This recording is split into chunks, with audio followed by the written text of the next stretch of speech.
In the first 4 months, by launching these sub accounts, they generated 449 million views. Super Bowl gets 120 million viewers at its peak.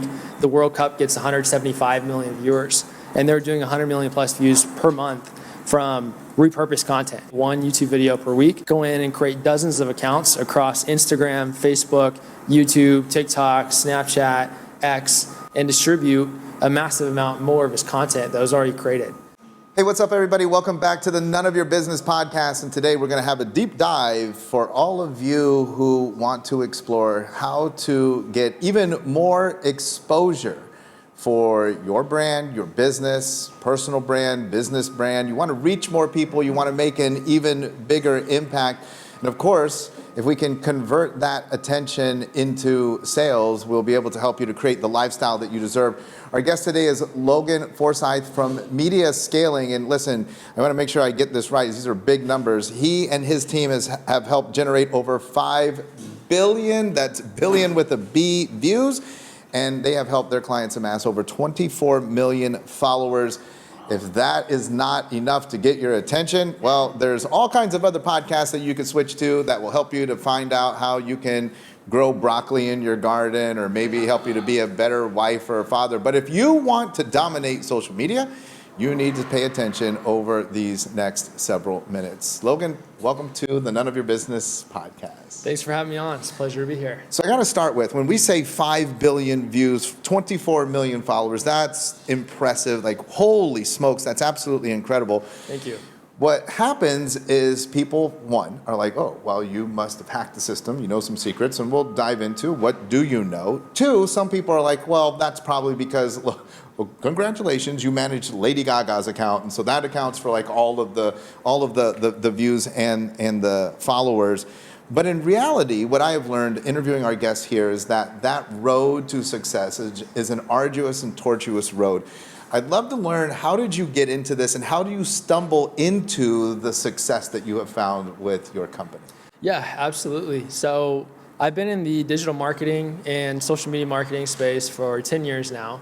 And I got started by getting targeted with ads and seeing people on social media who we actually work with today, which is a really cool full circle moment, talking about how you can learn these skills in marketing online. And I started investing in courses and masterminds and business events, really went down the rabbit hole and just never stopped. And so that got me into the space. First programs were learning SEO, and then I learned drop shipping and funnel development, media buying on Facebook, Google, email marketing, copywriting, all these skills that start to stack together, working with larger brands.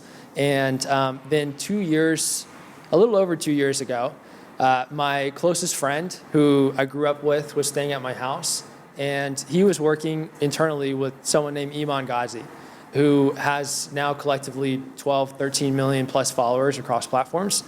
And they had launched what they call and what we call the sub-account network in July of 2022.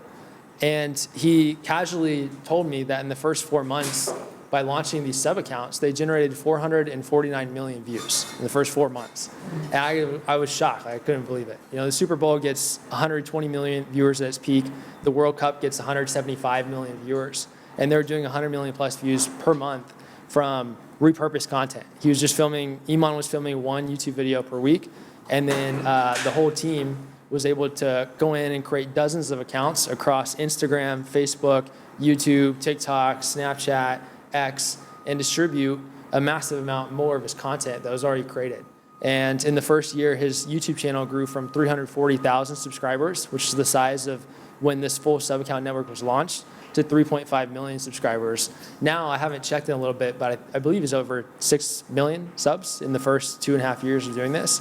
And so I saw huge potential in that, and we decided to partner together, start Media Scaling, really commercialize this entire system and method and take it to market.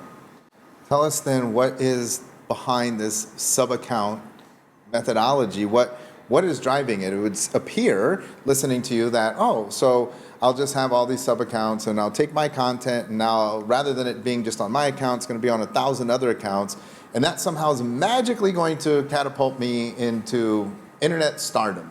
Yep. So How it actually works. yeah, so how it works is in 2020 is when Instagram Reels became a thing, Facebook Reels became a thing, YouTube Shorts became a thing, Snapchat Spotlight 2021. Now X and LinkedIn have short form vertical video tabs as well.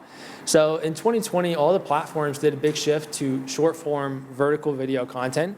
And when that happened, the platforms have also largely become For You pages rather than following feeds. So now we're constantly getting served suggested content based on our interests, regardless if we follow these accounts or not. Audience size matters a lot less than it used to 5 years back, and now there's a much more higher emphasis on content quality, right? And every single time you post short form content across every platform, majority of the time, 50% plus of that reach goes to non-followers, and it's also targeted based on interest. So if you like football, you're going to see a lot of football content. If you like business, you're going to see more business content. If you like cooking, you're going to see cooking content. And so it's targeted people who you want to get in front of. And organic content has almost never been more like ads than it is today. And so the game largely has become, how do you maximize posting as much short form content as possible while keeping top quality, understanding that every time you post, you can get hundreds, thousands, and potentially millions of free non-follower targeted views, right? And sub-accounts are the best way to do so, because you can look at, there's an invisible ceiling on your accounts. You can only post so much on the same account each day before you start to see detrimental returns. And so the best way to post 10 videos a day on Instagram is across 5 accounts versus posting 10 times on one account, right? So that's the idea. All the sub-accounts will then funnel back that traffic to the main socials, the offers, et cetera. For a long-winded answer to your initial question, where this works incredibly well if you're just repurposing content is if the content that you start repurposing is already performing really well. So if you're already getting good view counts, you have, let's say, long-form videos getting tens of thousands, hundreds of thousands of views, when you clip that up, you're probably going to get tens, hundreds, and potentially millions of views, tens of thousands, hundreds of thousands on the short-form content also. But if your long-form content is not effective, then if you just repurpose that into short-form, it's probably also not going to be effective. Right? And so when you are in that stage and you're not seeing a lot of consistency and a lot of growth in your content yet, there's a lot of frameworks that you can follow. And what I recommend for short form is to fully script out your videos. It's something that we do for a lot of earlier stage brands, because with short form content, every second matters. And when you fully script your shorts, you're in control of every single second, right? And you can follow very proven frameworks. You can make sure to get your point and message across, the storytelling elements that you add to it. And we see 9-day difference. We'll come in and start working with a brand who, a big metric we look at is average view per post. And on, let's say, their short form content, they're getting 1,000 views per post on average. We'll come in and start scripting their content, and immediately we'll see that jump to 2,500, 5,000 average view per post. And then the idea is that continues to compound and snowball the longer we run it.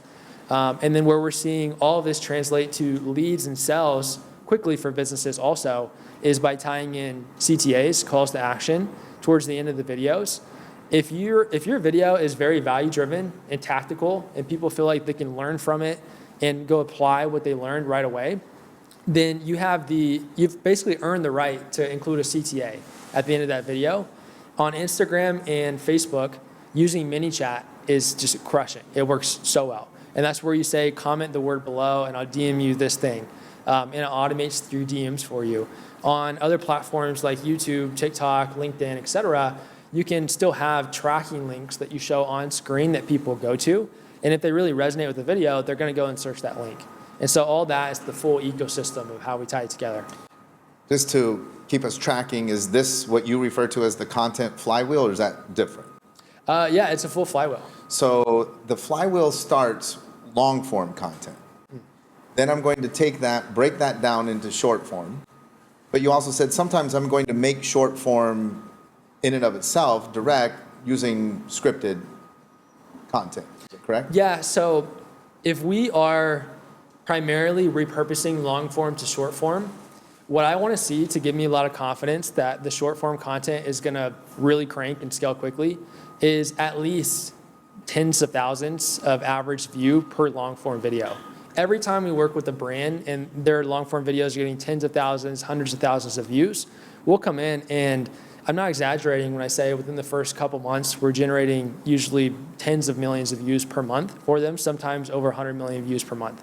When that's not the case, we usually don't see the short form content way outperform long form. It kind of matches the views, right? And so if they don't have great views on their long form content, that's where we want to come in and take more control and fully script out the videos. Even on the long form? Well, on the short form specifically. Short form. Okay. Because the short form can drive growth to the long form. You can push people back from each platform in your short form content to check out your long form videos. So it kind of becomes a flywheel in the opposite direction when you take it that approach. And when we're scripting the videos, we're again making sure to tie in the CTAs. And so we're very predictably with businesses, depending on their type of business, their niche, if they go more mass or not, and if they have a starting audience size or if it's very entry level. We're on the lowest end generating hundreds of leads per month right from the start. On the higher end, we're generating tens of thousands of leads per month for brands by tying in CTAs to these scripted videos. And that's where it can make a lot of ROI and business sense from day one as well. So talk about the pitfalls for anybody who might be watching then. So I have the long form, the short form. Obviously, I'm not really sure if I'm just watching along on the podcast exactly the frameworks that I need to use, but I'm conscious of that. But then you're talking about I'm going to take this short form content and then I'm going to share it through this network of sub-accounts. Is this a network of sub-accounts that I've created? Is it like a sub-account farm that exists out there? Does it matter what the sub-accounts? Because now is my sub-account just a mirror of my primary account? How do we work the magic then of the sub-account? Yeah, so when we're creating sub-accounts for brands, they're started from scratch. We keep it branded to them. And so it'd be like Tony Robbins Reels, Tony Robbins Clips, Best of Tony Robbins Advice, so on and so forth. And if it's a brand like Tony Robbins or like some of our clients that have millions of followers, then we're largely repurposing content. And what happens is when a big brand that's kind of like a media machine behind them only has one set of socials, you're barely tapping into all of your long form content from what you repurpose and post on your main socials. For this to work, the content needs to be unique. So we don't do any reposting. All the videos are unique that's posted on the main socials and the sub accounts. So it takes a team to do this. But if you are going on the other side of more of an earlier stage brand, you're not seeing a lot of growth in your organic content yet, and the script writing makes more sense. What we're doing that works really well is we'll write 3 different hooks per video script, and that creates 3 unique videos. And we split test those hooks across sub accounts. So we'll post, let's say, the first hook on the main account, and the second hook on one sub account, the third hook on another sub account. The hook alone can be the difference between a video getting 5 million views or 5,000 views. Like everything else remains the same, just the hook. And you can't split test hooks like that on just one account, right? Because then your audience is going to see those posts back to back. But you can do it when you have sub accounts. And that's how you can still day one, without having hundreds of hours of content, combine the sub account strategy with the scripting strategy. And very few people have the ability to truly split test content and hooks like what we're doing with sub accounts. And so now you're able to actually go off of data and test what's working the best, and you learn from that. You learn really quickly. You look at retention. The most important KPIs for content is retention and watch time, right? And great hooks are going to have higher retention. And you can learn from those frameworks, the topics that are using, and that can better shape your content moving forward, which is why over time it just gets better and better and everything starts to compound. Now, we had mentioned earlier 24 million followers. How important then is a following? Because you mentioned now that the shift in the way that the content is being displayed. How important now is that? Is that now becoming purely a vanity metric, or is there something still to that? It still matters. It matters a lot less than it did 5 years ago. We see the bigger the following gets, the higher the average view per post gets along with it. But we've had countless times at this point, new accounts with hundreds or maybe a couple thousand followers have videos that go viral and get millions of views. That used to be a lot more rare back in the day. And when you have a video that goes viral, that snowballs the account like overnight, right? And within 1, 2, 3 days, you can get 5, 10, 15, depending on how big the video goes, even more, thousands of followers that come in from that one video. And so that's kind of the outlier spikes that you get. And then the consistent audience growth, again, will increase the average view per post. So it's very rare. If you see an account with hundreds of thousands of followers and their average view per post is like 2,000, 5,000 average view per post, it's a fake following. It's a bot following. If they have like truly hundreds of thousands of followers, their average view per post is probably going to be somewhere between 10 to 80,000 on the short form content. So there is still a correlation there. Would it be accurate to say a 10% views per their following? Is that more or less what you're saying? If I had 100,000 followers, I'll be getting average 10,000 up to 80,000, which would be 80% of my followers. That's kind of the range that I should be living in.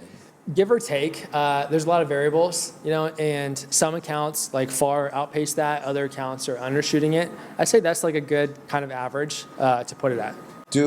I see a lot of accounts that fall into that they have tons of followers and they have very few views. Yeah. So and this was the phenomenon. It ran through the entrepreneurial space, the purchasing of followers. Right. Is that because it felt like for a period of time that was now hurting you? Is that still the case that there's a penalty for doing that? Yeah, there is. Yeah, it's unfortunate. Like a lot of people didn't know the penalty on it. And back in 2017, 2018, 2019, so many people were selling giveaways and fake followers, and just a lot of businesses did it, not understanding the consequences on the other side. It does hurt because that's a vanity metric. And also the platforms pay attention to your engagement rate. And a metric they look at is total audience size to engagement on each post. And so if you all of a sudden have this big audience and then your post engagement is still very low, your account therefore has a very low engagement rate, and the algorithm, way it's designed, it therefore serves your content to less people. What about then on the sub accounts? Yeah. If I was watching along and I'm like, okay, great, Logan's got it down. I'm going to make 5 sub accounts today. Sean Dill's funny videos, Sean Dill's tips. I make all of these sub accounts. These sub accounts all have 0 followers. At the start, yeah. And so I just start putting my content there in these buckets, and then I let it grow organically. Yep, exactly. Because of that, what I mentioned earlier, your posts are immediately getting served to non-followers. And so if you're posting good quality content, I mean, this is more outlier, but we truly have grown accounts to tens of thousands of followers within a couple months of getting started. Other times there's more of a delayed effect to it, but if you stay consistent and you're posting quality content, the audience will come. The platform has gotten, because again, each platform is now much more of a For You page, it's gotten so good at serving niche content to people who like that niche content based on interest. And that doesn't matter if you're starting with a new account or a large account if the content is good. If it's not good, then you're probably not going to see a lot of growth over time. Talk to us then about paid versus organic. We've been discussing organic growth and organic traction. What's the difference then? Can I manufacture this with paid? Paid is 20 times the cost if you try and manufacture it, because the organic views is free. It's free reach. The cost goes into making the creative, right? Like the content itself and posting it out. But the reach component is free. With paid ads, you still have to pay for the creative, you still have to pay for the media buyer, and then all the reach is also paid for. And the way I look at the sub-account strategy, what we're talking about today, is comparable to if you were to run Google ads in 2001 when it was a brand new platform, or Facebook ads in 2014 when it was a brand new platform. The cost was a tiny fraction of what it is today. Because there are new platforms, you got first mover advantage, way less competition, way less saturation. I see the sub-account strategy largely comparable to that, where from the amount of views that we're able to get to brands compared to, there's a metric called CPM in advertising. It stands for cost per 1,000 views. It's a big metric that people pay attention to for the cost of their ads. A lot of the time, there's a lot of variables that go into it, but most brands are seeing somewhere around a $15 to $40 CPM. I'd say on average, like $20 to $25 CPMs. Versus on the sub-accounts, we're consistently doing this, and if we backtrack the cost, it's more of at a rate somewhere between 30 cent to $3 CPMs. So it's a fraction compared to what you would get if you were to try and do this through paid ads. Not to say you shouldn't do paid ads. All of our biggest clients, 8-figure, 9-figure, some are 10-figure, billion plus in annual sales brands are doing both. And you should do both, because what you mentioned earlier, the flywheel component, when you combine this strategy with advertising, that's truly the most effective flywheel for growing your business. because all of the organic reach that you can create, it's going to drive a subset of conversions, but there's still going to be a lot of that reach that didn't convert right away to your business. You can retarget all of that with ads across all the accounts, and you usually see a high return on ad spend on those campaigns. Also, top performing organic content almost always turns into top performing ads if the content relates to what the ad is driving people to. And so we largely become the creative team for a lot of our brand partners, because if we have a video that gets, let's just say it's a 10x outlier, like the average view per post is 10,000 views and the video gets 100,000 plus views, and we repurpose that, maybe we stitch on a different call to action, and then our client runs it as an ad, those ads crush, basically always. And so that's a huge value component. And then lastly, we're funneling all the sub-accounts back to the main socials.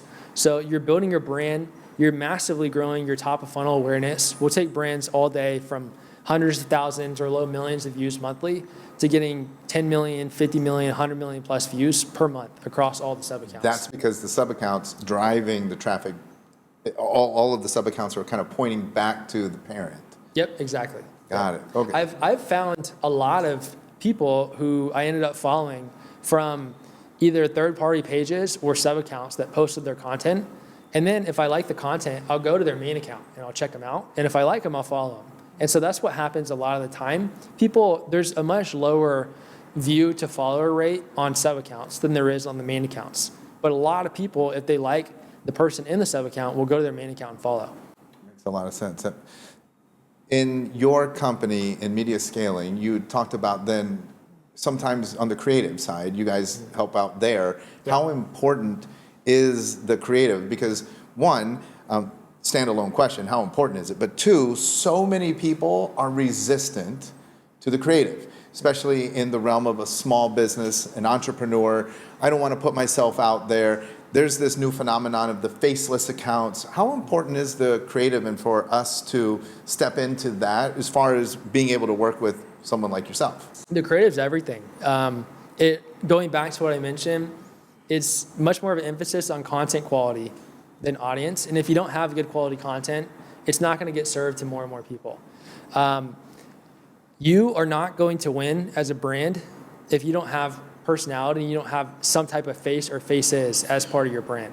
It's why you see on the highest level companies like McDonald's that will create a mascot, or companies like Geico that have the gecko, or Progressive that has Flow, and like these faces. So it doesn't always have to be the founder, but if the founder is willing to be in front of the camera, it's even better, because people want to know truly, like, who started this business? Like, who is the founder? What is the culture? What are their core values?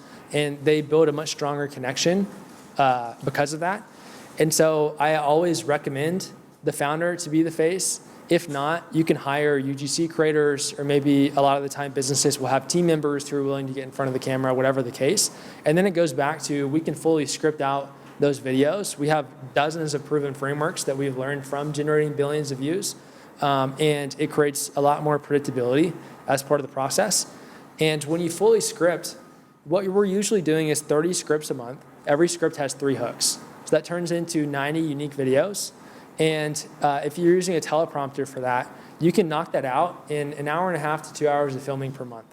And that's it. And then we would handle the rest. We do the script writing, the editing, the account management, posting it, all the mini chat flows, the conversion strategy. And so it's something that barely adds time onto the plate of a business owner. Anyone can find 2 hours a month, especially when you realize how much growth this drives to your business. Then it becomes something you want to put more time to. And again, the content has to be great. I'm going to ask you, because in your space, you may crack a smile, but I'm going to ask you this question because your clients, you do phenomenal work. They get all of the leads. Then they don't convert many of them.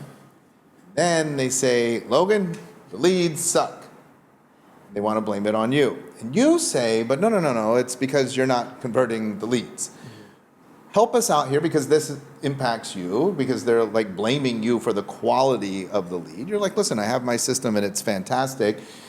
How can then, if we were to say, great, I'm going to do this, Should we first make sure that we know how to convert the leads? Should we get additional help? Do you help us? Like how do I then turn this, because this is great, leads are great, Yep. but I need to turn it into revenue. What's that gap? Yeah, it's a great question. We're very specific about who we work with for that reason, right? Like we want long-term partnerships. We have client criteria that we look for. And one of the biggest ones being we want a great business behind it. We want a business that already knows their market. They already know how to convert. They have a good team behind them, because we can do everything right. And to your point, the elements that we don't control are where slippage happens. And then it can come back on us, or we just put in a lot of work and don't have the long-term partnership that we're looking for. Can we help? Yes, through consulting. We work with a lot of our clients are 10 million plus brands. Some of them hundreds of millions, a few of them in the billions. And that's given us, it's been really cool to see because we learn what works the best for them. And we consult with them. We're finding out what are the top converting funnels, like what are the biggest levers that they pull that really moves the needle for their business. And that's taught us a lot. And then when you work across dozens of industries like we do, you see a lot of patterns and consistencies across the businesses. And that's where it's more so fundamentals and principles and foundations that can apply anywhere. Some of the elements are, one, speed to lead is really important. And so if people come in, you can accomplish that even with automations. It's on basic level, but have automated text and email set up through your lead process. A mistake that a lot of people make, when you get a new lead, depending on the funnel that they're going through, let's say it's someone that they're interested enough to book a call with you and your business. They're in due diligence mode. They want as much information as quickly as possible to be able to make an educated decision. So many businesses make the mistake of having just an automated Calendly reminder that's sent out and not giving them any information. You gotta value pack information that's being sent to them. You can literally send 3 to 6 emails per day, and people are not gonna get mad about it if the emails are value packed. And those emails can be answering questions that would otherwise they're gonna ask on the sales call. And that allows people to do a lot more due diligence before they ever hop on the phone with your team. And we see higher show rates, higher conversion rates, higher amounts of cash collected on the phone from doing those elements. A lot of great media buyers will start to run advertising campaigns, and you can put 10 to 50 pieces of short form content and 10 to 20 pieces of long form content as ad campaigns that you run to people who book calls or apply with you. And so you're just feeding them, force feeding them with your content. And they're watching a lot of your content before they hop on the phone. That drastically helps. If you have a sales team, they should absolutely send iMessage to confirm calls. That blue text matters, and it shows people it's a real person. So buy your team phones. There's now a few softwares that have come out as well for the first time ever in the last 6 months that you can send iMessage by integrating with your CRM and automate some of it. But send iMessage, send a selfie video from your sales rep introducing themselves. All of these things we see, again, huge jumps in show rate, huge jumps in conversion rate. Smaller businesses, if you don't have a guarantee on your offer, you're losing so much money.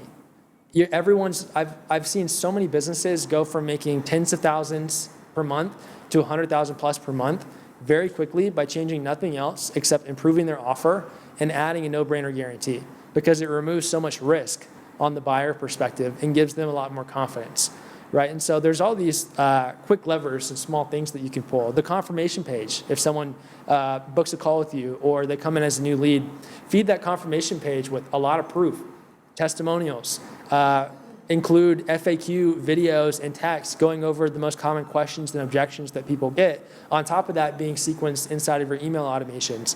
All these things together, it creates just a very, very effective business. Love it.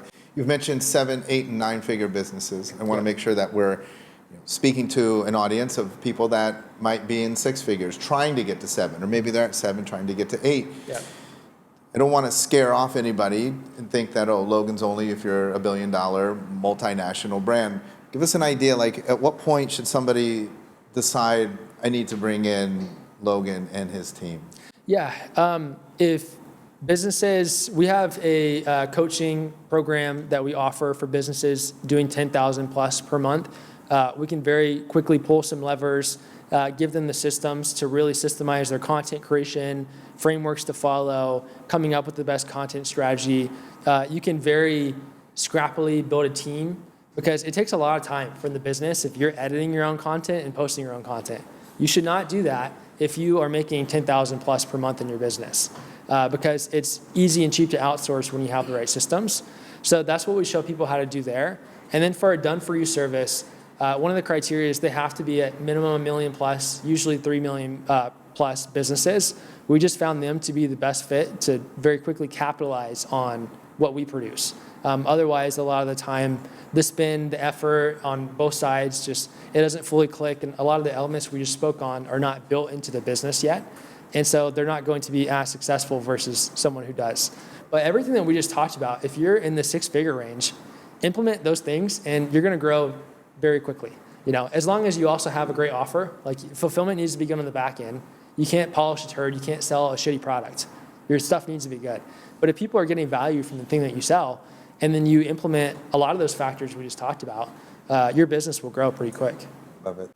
Logan, thank you so much for being with us. How can people find you? How can people get in contact with you? Yeah, our company is mediascaling.com. We have a lot of free resources there. We truly give away a lot of really good free stuff. And so check that out. If you feel that you're a good fit for potentially working with us, you can apply there too. I'm on socials at Logan Forsyth across platforms, mostly active on Instagram and YouTube. I'm now dropping weekly trainings that go very in depth on everything that we've learned of scaling businesses that are 10 million plus per year. And you can learn a lot from that even if you're not there yet. So that's on YouTube at Logan Forsyth also. Logan, thank you so much for being with us. Thanks for having me on.